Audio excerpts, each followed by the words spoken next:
మనకి మనుష్య జన్మ అన్నది అంత తేలికగా లభ్యమయ్యేది కాదు అని శాస్త్రాలు చెప్తున్నాయి. సృష్టిలో 84 లక్షల జీవరాశులు ఉన్నాయి. ఈ 84 లక్షల జీవరాశుల్ని ప్రధానంగా 4గా విభాగం చేశారు. జరాయుజములు, అండజములు, స్వేదజములు, ఉద్భుజములు అంటారు. జరాయుజములు అంటే మావి చేత పుట్టేవి, ఆవు దూడ మొదలైనవి. అండజములు అంటే ముందు గుడ్డు పుట్టి తర్వాత గుడ్డు పొదగబడి అందులోంచి పిల్ల రావడం, పక్షులు మొదలైనవి. స్వేదజములు అంటే చెమటలోంచి పుట్టేవి, పేలు మొదలైనవి. ఉద్భుజములు అంటే భూమిని చీల్చుకొని పైకొచ్చేవి, చెట్లు మొదలైనవి. ఈ 4 రకాల ప్రాణులు కలిపి 84 లక్షల జీవరాశులున్నాయి అని. ఈ 84 లక్షల జీవరాశులలో సర్వోత్కృష్టమైనటువంటి ప్రాణి మనుష్యుడు. జంతువునాం నరజన్మ దుర్లభం అంటారు. అసలు నరజన్మ లభించడం అంత తేలిక విషయం కాదు అని శాస్త్రవాక్కు. శంకరాచార్యుల వారు వివేక చూడామణి చేస్తూ ఒక మాట అంటారు, 4 విషయాలు మాత్రం కేవలం భగవంతుని యొక్క అనుగ్రహం చేత మాత్రమే సాధ్యమవుతాయి అంటారు. అందులో మనుష్యత్వం, ముముక్షత్వం, మహాపురుష సంశ్రయం. అసలు ఎన్నో జన్మలు ఎత్తుతూ ఉంటారు జీవులు. అందులో మనుష్య జన్మలోకి రావడం, మనిషిగా పుట్టిన తరువాత అసలు భగవంతుడెవరు, భగవంతుడి గురించి తెలుసుకుందాం, మనిషిగా నాకున్నటువంటి గొప్పతనం ఏమిటి, మిగిలిన ప్రాణుల కన్నా ఎందుచేత మనుష్య ప్రాణి చాలా గొప్పది అని చెప్పబడింది అన్న విషయాన్ని తెలుసుకొని తద్వారా మనుష్య శరీరాన్ని సక్రమంగా వినియోగించుకొని ఇంకా మళ్ళీ పుట్టవలసిన అవసరాన్ని పోగొట్టుకోగలిగిన స్థితికి ఎదగగలగడం, అది ముముక్షత్వం. 3వది మహాపురుష సంశ్రయం. అటువంటి మార్గంలో నడిపించగలిగిన మహానుభావులు ఎవరుంటారో అటువంటి మహానుభావులతోటి పరిచయం కలగడం, వారిని సేవించగలగడం. ఇవి చాలా గొప్ప విషయాలుగా వివేక చూడామణిలో శంకరాచార్యుల వారు చెప్తారు. అటువంటి చాలా గొప్పదైనటువంటి జన్మలలో ఒకటి మనుష్యత్వం, మనిషిగా పుట్టడం. అటువంటి మానవ జన్మ ఎందుచేత అంత గొప్పది అంటే ప్రధానంగా మనిషి జన్మకున్నటువంటి గొప్పతనం, మనిషికి బుద్ధి ఉంది, వాక్కు ఉంది. మనిషి మాత్రమే మాట్లాడగలడు, మిగిలిన ప్రాణులు మాట్లాడవు. అట్లాగే మనిషికి మాత్రమే బుద్ధి ఉంది. ఆ బుద్ధి ఉన్న కారణం చేత మనుష్యుడు శాస్త్రము చేత ప్రతిపాదింపబడిన విషయాన్ని తెలుసుకోగలుగుతాడు. ఇవి మనిషికి ఉన్నటువంటి గొప్పతనం. వాక్కు చేత తాను తరించడం, తాను మంచి మాటలు మాట్లాడగలగడం, తద్వారా అవతల వారిలో ఉన్నటువంటి అజ్ఞానాన్ని తొలగించగలగడం. ఇది కేవలం మనుష్యులకు తప్ప అన్యులకు సాధ్యం కానటువంటి విషయం. అంటే ఇతర ప్రాణులకు అది సాధ్యం కాదు. అంత గొప్పదైనటువంటి మనుష్య జన్మ అసలు లభ్యం కావడమే చాలా గొప్ప. మిగిలిన ప్రాణుల కన్నా మనుష్య ప్రాణి ఎంత గొప్ప స్థితిని పొందగలడో మనకి శాస్త్రాలు నిరూపణం చేశాయి. తిర్యక్కులు అని ఉంటాయి. భూమికి అడ్డంగా వెన్నుపాము ఉండి అడ్డంగానే వెన్నుపాము పెరిగేటటువంటి ప్రాణులు, పిల్లి, కుక్క మొదలైనవి ఉన్నాయనుకోండి, భూమికి అడ్డంగా వెన్నుపాము ఉండేటట్టుగా పుడతాయి, భూమికి అడ్డంగానే వెన్నుపాము ఉండేటట్టుగా పెరుగుతాయి. కానీ మనిషి అట్లా కాదు, అడ్డంగా వెన్నుపాము ఉండేటట్టుగా పుట్టి నిలువుగా పెరుగుతాడు. అంటే ఊర్ధ్వముఖ చలనం చేసి ఏది తెలుసుకోవాలో అది తెలుసుకునే ప్రయత్నం చెయ్యడానికి యోగ్యమైన శరీరం ఉన్న ప్రాణి అని మనుష్యుని యొక్క వెన్నుపాము చేతనే నిర్ణయింపబడుతోంది. అంత గొప్పవాడైనటువంటి మానవుడు నాకు శాస్త్రం అక్కర్లేదు, గురువులు అక్కర్లేదు, పెద్దలు చెప్పిన మాటలు అక్కర్లేదు, నాకు ఏది తోస్తే అది చేస్తాను, నాకు ఏది సుఖం అనుభవిస్తే దాన్ని అనుభవిస్తానని యథేచ్ఛగా ప్రవర్తించి పాపాన్ని మూట కట్టుకొని కొన్ని కోట్ల జన్మల పాటు మళ్ళీ తిరియక్కుగా వెళ్ళిపోగలడు. అంటే మళ్ళీ భూమికి అడ్డంగా వెన్నుపాము ఉండే ప్రాణిగా కిందకి జారిపోతాడు. కాదు, నేను ఎట్లా శాస్త్రం చెప్పిందో, ఎట్లా గురువులు చెప్పారో, ఎట్లా పెద్దలు చెప్పారో అట్లాగే నేను ప్రవర్తిస్తాను. అని శాస్త్రమునకు కట్టుబడి మంచి పనులు చేస్తూ దీని వలన నాకు కొంత పుణ్యం కావాలి అని కోరుకుంటే పుణ్యాన్ని సముపార్జించుకున్న కారణం చేత దేవతా పదవులలోకి వెళ్ళి కూర్చోగలడు. ఆ చేసుకున్న పుణ్యం పూర్తయిపోయిందనుకోండి, క్షీణే పుణ్యే మర్త్యలోకం విశంతి, మళ్ళీ ఆ స్వర్గలోకం నుంచి దేవతా పదవి పోయి మనుష్యుడిగా భూమి మీద పడిపోతాడు. కాదు, నాకు పుణ్యము వద్దు పాపము వద్దు, నేను చేసినటువంటి మంచి పనులు ఏ ఉన్నాయో అవన్నీ భగవంతుడు నాకు ఈ శరీరం ఇచ్చి చేయిస్తున్నవి కాబట్టి నేను చేస్తున్న మంచి పనుల యొక్క ఫలితాన్నంతటినీ ఆ భగవంతుడికే ధారపోసేస్తున్నానని తన మీద ఏ కర్తృత్వం పెట్టుకోకుండా పుణ్యమునందు అనురక్తి లేకుండా మంచి పనులు చేసేవారెవరో వారికి చిత్తశుద్ధి లభిస్తుంది. చిత్తశుద్ధి పాత్రత. ఎంత గొప్ప పాయసం నేను పొయ్యాలనుకున్నా పట్టుకొచ్చిన వారి దగ్గర సరైన గిన్నె లేదనుకోండి, మట్టితోటి మలినంతో ఉన్న పాత్ర పట్టుకొని వచ్చారనుకోండి, నేను పాయసం పొయ్యలేను కదా. పరిశుద్ధమైన పాత్ర పట్టుకొస్తే పాయసం పోస్తారు. అట్లాగే ఎవరికి చిత్తశుద్ధి కలిగిందో ఆ కలిగిన వారికి భగవంతుడు జ్ఞానమును అనుగ్రహిస్తాడు. ఆ జ్ఞానమును పొందిన తరువాత ఇక మళ్ళీ పుట్టవలసిన అవసరాన్ని మనిషి పోగొట్టుకుంటాడు. అంటే దేవతలకు కూడా సాధ్యం కానటువంటి మోక్ష పదవిని అలంకరించగలిగిన శక్తి ఒక్క మనిషికి మాత్రమే ఉంది. నాకు ఏమీ అక్కర్లేదని చెప్పి పతనమైపోయే అవకాశము మనిషికే ఉంది. దేవతా పదవులలోకి విశేషమైన పుణ్యం చేసిన కారణం చేత వెళ్ళి కూర్చోగలిగిన శక్తి మనిషికే ఉంది. మిగిలిన ప్రాణులు ఏవీ కూడా ఇటువంటి అనుగ్రహాన్ని పొందలేవు. అందుకే అన్ని జన్మల కన్నా మనుష్య జన్మ చాలా చాలా గొప్పది. అటువంటి మనుష్య జన్మ సార్థక్యం చేసుకోవడం అవసరం. పెద్దలు మనకి స్వాతంత్ర్యం తీసుకొచ్చారు. వారు మనకి స్వాతంత్ర్యం తీసుకురావడం ఒకెత్తు, మనం ఆ స్వాతంత్ర్యాన్ని నిలబెట్టుకుని అభివృద్ధిలోకి రావడం ఒకెత్తు. పెద్దలు బోలెడంత ఐశ్వర్యాన్ని సంపాదించి మనకివ్వచ్చు, కానీ వారు సంపాదించిన ఐశ్వర్యాన్ని నిలబెట్టుకోవడం, వృద్ధిలోకి తెచ్చుకోవడం మనం చెయ్యవలసిన కర్తవ్యం. అట్లాగే భగవంతుడు అనుగ్రహించి మనకి ఇంత గొప్ప శరీరాన్ని ఇచ్చాడు, మనుష్య జన్మని ఇచ్చాడు. ఈ మనుష్య జన్మలో మనం ప్రయత్నపూర్వకంగా సంపాదించుకోవలసిన విలువలేవి, ఏవి తప్పకుండా మనం పొంది ఉండాలి అన్నదాని గురించి గౌతమ ధర్మ సూత్రాల్లో గౌతమ మహర్షి మాట్లాడతారు. మహర్షులు దార్శనికులు. వారు మనకి ఏ విషయాన్నైనా నిస్వార్థంగా మన యొక్క అభ్యున్నతిని కోరి చెప్పగలిగిన మహాత్ములు. అటువంటి గౌతమ మహర్షి ధర్మసూత్రాల్లో 8 విషయములు చెప్పాడు. చెప్పి ఈ 8 గుణములను మనిషి పొందాలి. పొందితే అటువంటి మనుష్య జన్మ పరిపూర్ణమైనటువంటి మనుష్య జన్మ అవుతుంది అని చెప్పాడు. దానిలో మాట్లాడుతూ దయా సర్వభూతేషు, శాంతి, అనసూయ, శౌచం,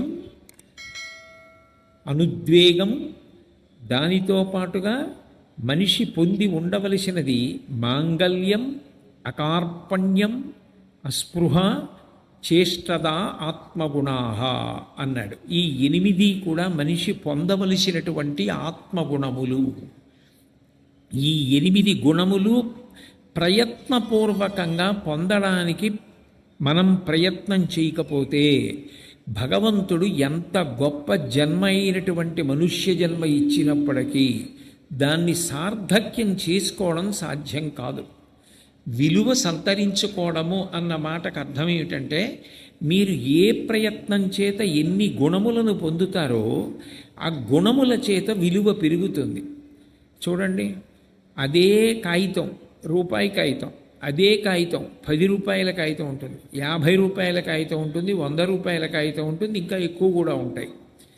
విలువ మారినట్లే ఎన్ని గుణములను జీవితంలో బాగా తెలుసుకుని ఉన్నాడు అన్నదాన్ని బట్టి, ఎన్ని గుణములను అనుష్ఠిస్తూ ఉంటాడు అన్నదాన్ని బట్టి మనిషి యొక్క జీవితం విలువ పెరుగుతుంది. తద్వారా భగవంతుడి యొక్క అనుగ్రహానికి పాత్రుడవుతాడు. అందులో అన్నిటికన్నా మొట్టమొదట తెలుసుకోవలసిన గుణం ఏది అంటే దయా సర్వభూతేషు. సమస్త భూతముల యందు దయ కలిగి ఉండవలసినటువంటి అవసరం అటువంటి లక్షణం ఒక్క మనుష్యునకు మాత్రమే ఉంటుంది. మిగిలిన ప్రాణులకు ఈ దయ అన్న మాట అన్వయం కాదు. ఒక పెద్ద పులి ఉందనుకోండి, మీరు పెద్ద పులి దగ్గరికి వెళ్ళి దయ గురించి బోధ చేస్తానంటే కుదరదు. స్వభావరీత్యా అది కడుతూ ఉంటుంది.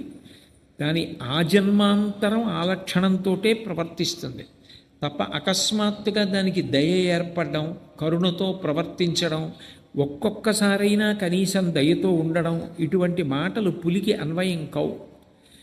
కానీ మనిషి అట్లా కాదు. సాటి మనుష్యుల పట్ల కాదు, దయా సర్వభూతేషు, సమస్త ప్రాణుల యందు ప్రేమతో ఉండవలసిన అవసరం ఉన్న ప్రాణి మనుష్యుడు.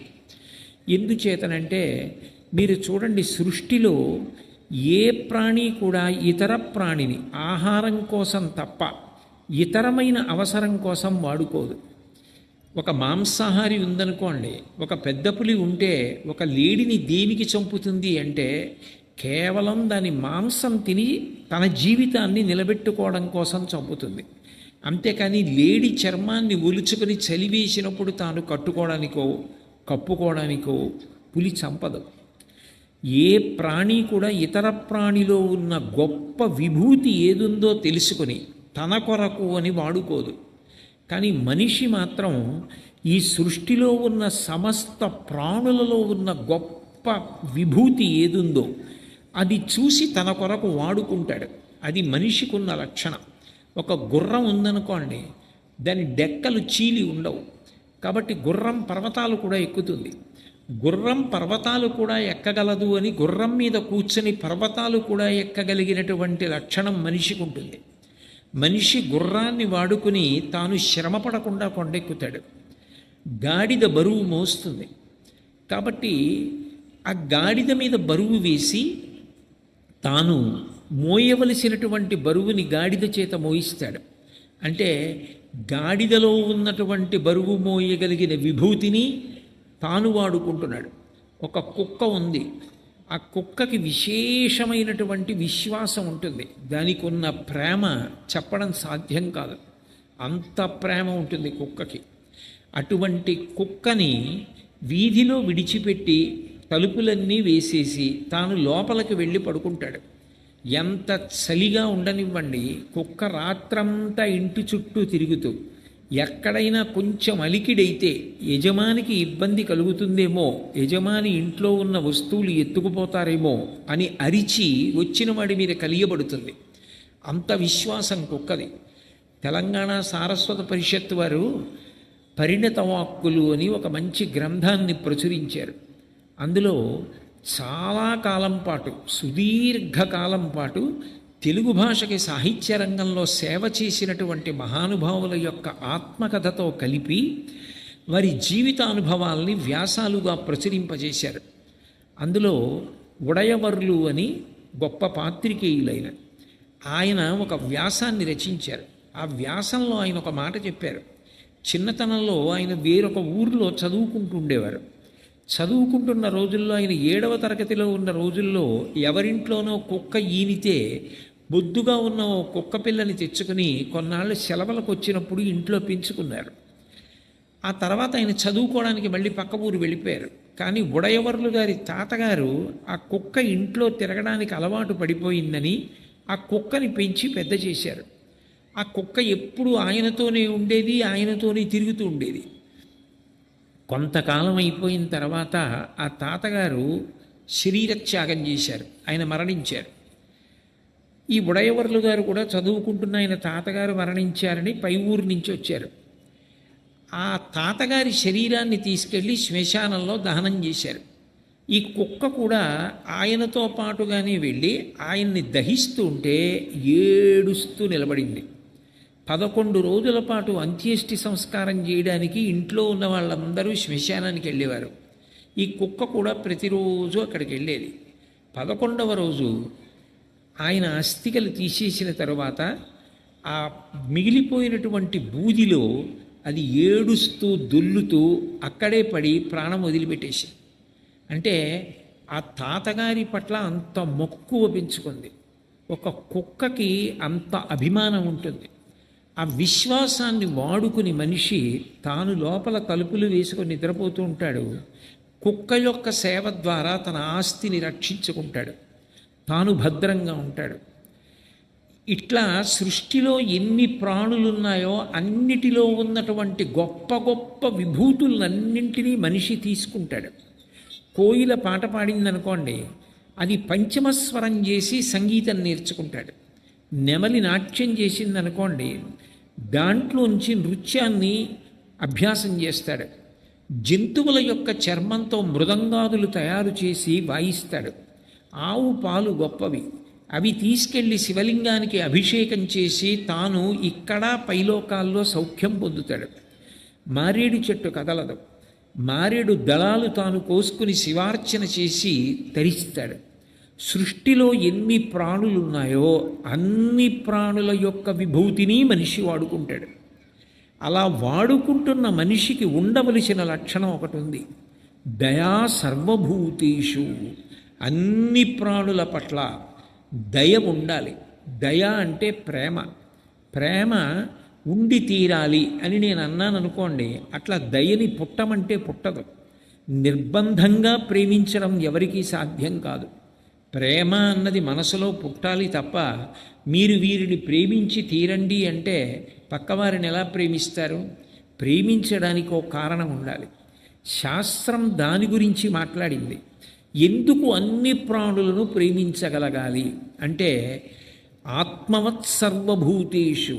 ప్రహ్లాదోపాఖ్యానంలో, ఆ భాగవతంలో ప్రహ్లాదుడి యొక్క గుణములను చెప్తూ అంటారు, తన యందు సర్వభూతముల యందు ఒక భంగి సమహితత్వంబున పరగువాడు. నాలో ఏ జీవుడున్నాడో అదే జీవుడు అందరిలోనూ ఉన్నాడు. ఆకలి వేస్తే నాకెంత బాధ కలుగుతుందో అవతల వారికి కూడా అంతే బాధ కలుగుతుంది. కాబట్టి ఇందులో ఉన్న ప్రాణానికి అందులో ఉన్న ప్రాణానికి, ఇందులో ఉన్న జీవుడికి అందులో ఉన్న జీవుడికి భేదం లేదు. కాబట్టి అవతల ఉన్నటువంటి జీవుడి బాధ చూసి తాను తట్టుకోలేని స్థితిని పొందాడనుకోండి, అది ప్రేమ, అది దయ. ఆ దయ అన్ని గుణముల కన్నా చాలా చాలా గొప్ప గుణం. అసలు మనిషికి ఉండి తీరవలసిన గుణం ఏదైనా ఉంటే ఆ దయ. ఆ దయ కలిగిన వ్యక్తి ఎవరుంటాడో ఆయన భగవంతుడికి అత్యంత ప్రీతిపాత్రమవుతాడు.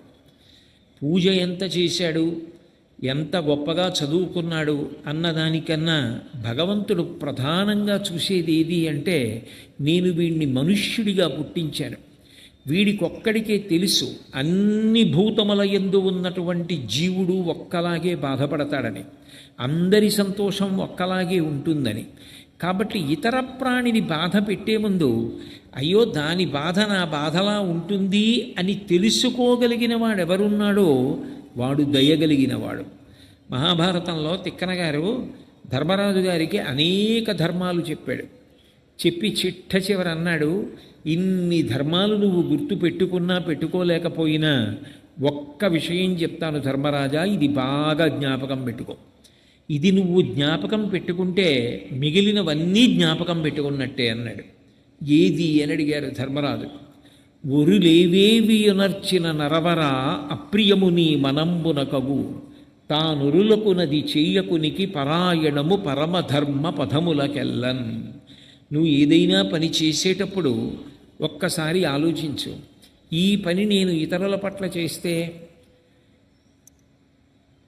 నాకు సంతోషంగా ఉంది కాబట్టి చేసేస్తున్నాను, కానీ నన్ను వాళ్ళు అలా అంటే, నన్ను వాళ్ళు ఏదైనా మాట అంటే, నన్ను వాళ్ళు ఏదైనా చేస్తే, నన్ను కొడితే, నన్ను తిడితే నాకెంత బాధ కలుగుతుందో, నేను ఇతరులను నిందించినా, ఇతరుల మనసు బాధ పెట్టినా వారి మనసు కూడా అంత బాధపడుతుంది అని ఏది చేస్తున్నా నిన్ను అవతల వారిలో చూసుకొని, ఇది నీకు బాధ కలుగుతుంది అనుకున్న పని నువ్వు చెయ్యకుండా ఉండడమే ధర్మములలోకెల్లా గొప్ప ధర్మం.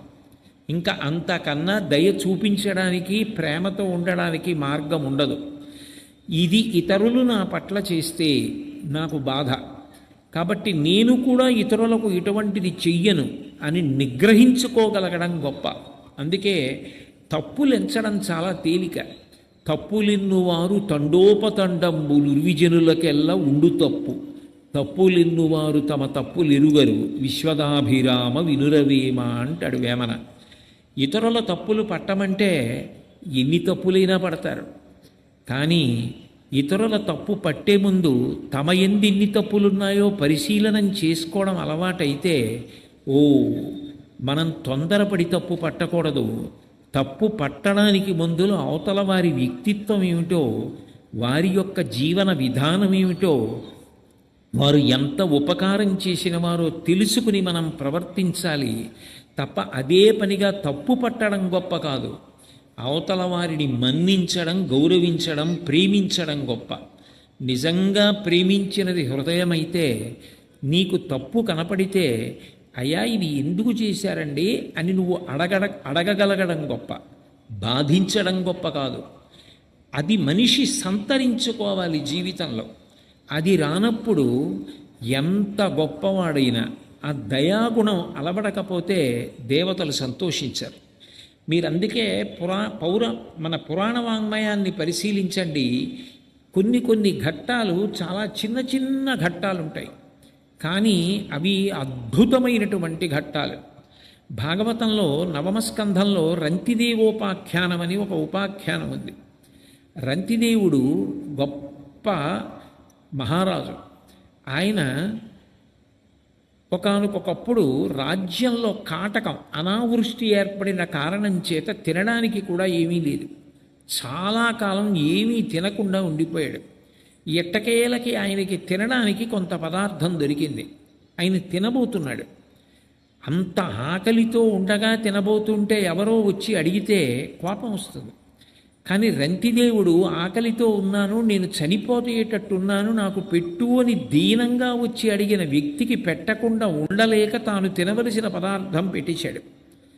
కొద్దిగా నీళ్లున్నాయి, అవి త్రాగబోతుంటే ఇంకెవరో వచ్చి ఆ నీళ్లు అడిగారు.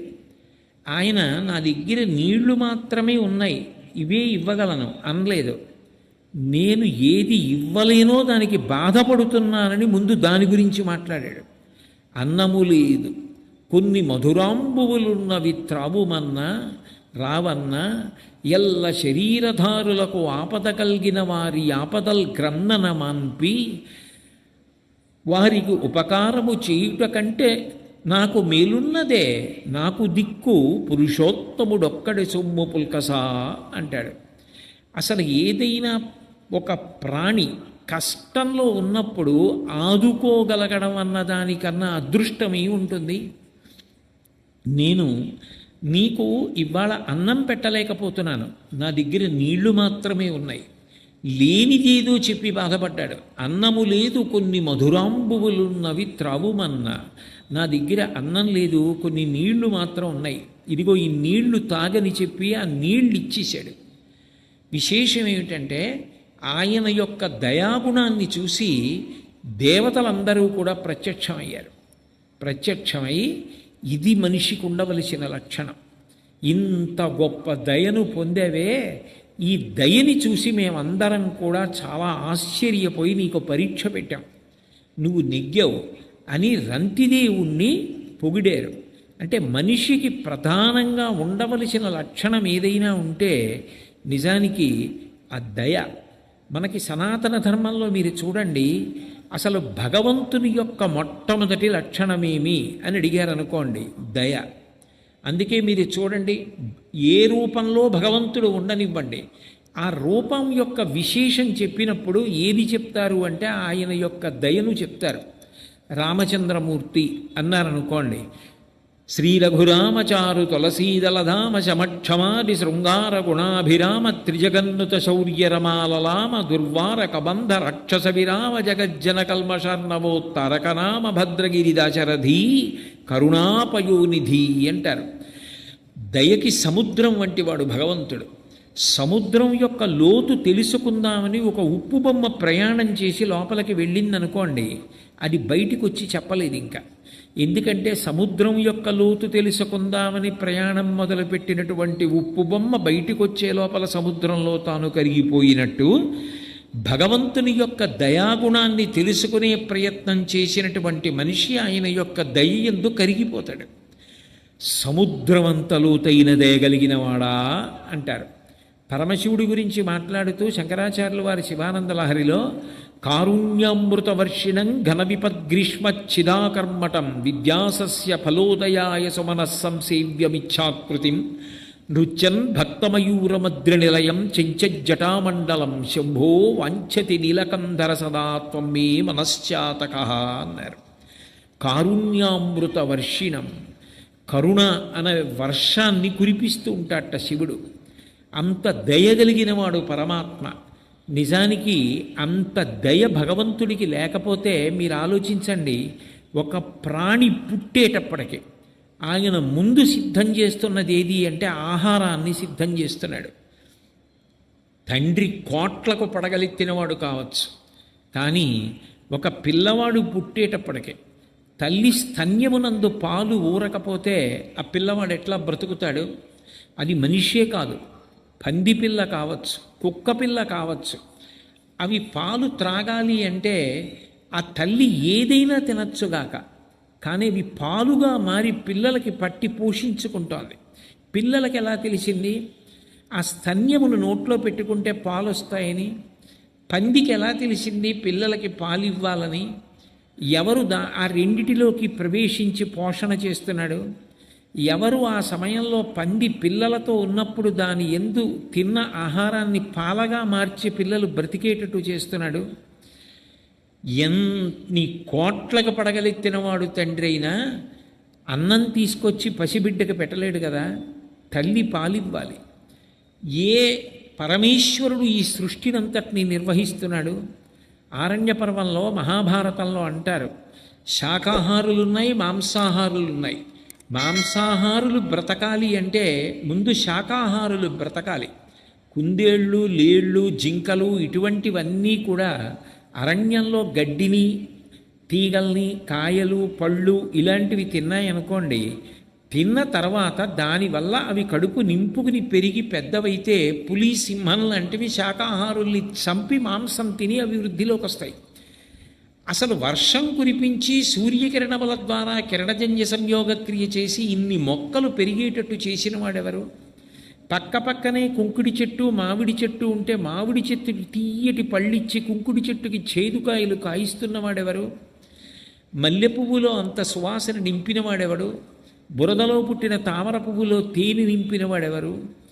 సమస్త ప్రాణులు ఎన్ని తప్పులు చేసినా అన్నం పెట్టి తిన్న అన్నం పప్పు, కూర, పులుసు, పచ్చడి కలిపి తినేసి కక్కినది మళ్ళీ తానే తినడం. అటువంటి పదార్థాన్ని లోపల కూర్చుని అహం వైశ్వానరో భూత్వా ప్రాణినాం దేహమాశ్రిత ప్రాణాపాన సమాయుక్తం పచాన్యన్నం చతుర్విధం అని జీర్ణం చేస్తున్నవాడెవరు? రాత్రి నిద్రపోతూ ఉంటే మీరు ఈ ఉపన్యాసం చెప్పండి అంటే నేను చెప్పలేను నిద్రలో.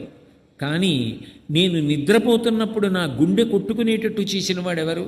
నా మూత్రపిండములు పనిచేసేటట్టు చేసిన వాడెవరు?